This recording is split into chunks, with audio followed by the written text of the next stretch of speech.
आइए जानते हैं बाटी का आविष्कार क्यों, कहां, कब और कैसे हुआ। बाटी मूलतः राजस्थान का पारंपरिक व्यंजन है। इसका इतिहास करीब 1300 साल पुराना है। 8वीं सदी में राजस्थान में बप्पा रावल ने मेवाड़ राजवंश की शुरुआत की। बप्पा रावल को मेवाड़ राजवंश का संस्थापक भी कहा जाता है। इस समय राजपूत सरदार अपने राज्यों का विस्तार कर रहे थे। इसके लिए युद्ध भी होते थे। इस दौरान ही बाटी बनने की शुरुआत हुई। दरअसल युद्ध के समय हजारों सैनिकों के लिए भोजन का प्रबंध करना चुनौतीपूर्ण काम होता था।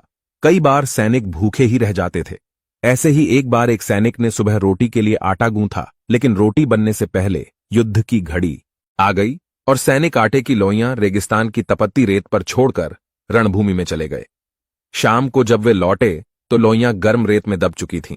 जब उन्हें रेत से बाहर से निकाला तो दिन भर सूर्य और रेत की तपन से वे पूरी तरह सिंक चुकी थीं।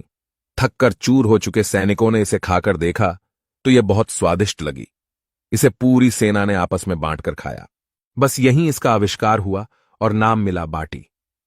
इसके बाद बाटी युद्ध के दौरान खाया जाने वाला पसंदीदा भोजन बन गया।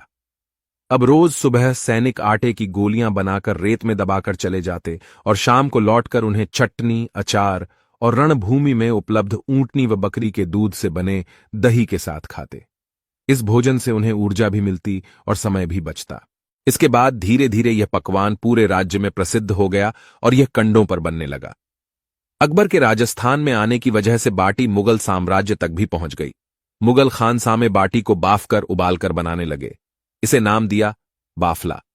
इसके बाद यह पकवान देश भर में प्रसिद्ध हुआ और आज भी है और कई तरीकों से बनाया जाता है। अब बात करते हैं दाल की। दक्षिण के कुछ व्यापारी मेवाड़ में रहने आए तो उन्होंने बाटी को दाल के साथ चूरकर खाना शुरू किया। यह जायका प्रसिद्ध हो गया और आज भी दाल बाटी का गठजोद्धा बना हुआ है। उस दौरान पंचमेर दाल खाई जाती थी। यह 5 तरह की दाल चना, मूंग, उड़द, तुअर और मसूर से मिलकर बनाई जाती थी। इसमें सरसों के तेल या घी में तेज मसालों का तड़का होता था। अब चूरमा की बारी आती है। यह मीठा पकवान अनजाने में ही बन गया।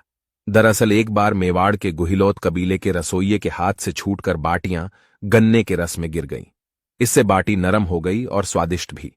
इसके बाद से इसे गन्ने के रस में डुबोकर बनाया जाना लगा। मिश्री, इलायची और ढेर सारा घी भी इसमें डलने लगा। बाटी को चूर कर बनाने के कारण इसका नाम चूरमा पड़ा। वीडियो अच्छी लगी हो तो लाइक करें, फॉलो करें।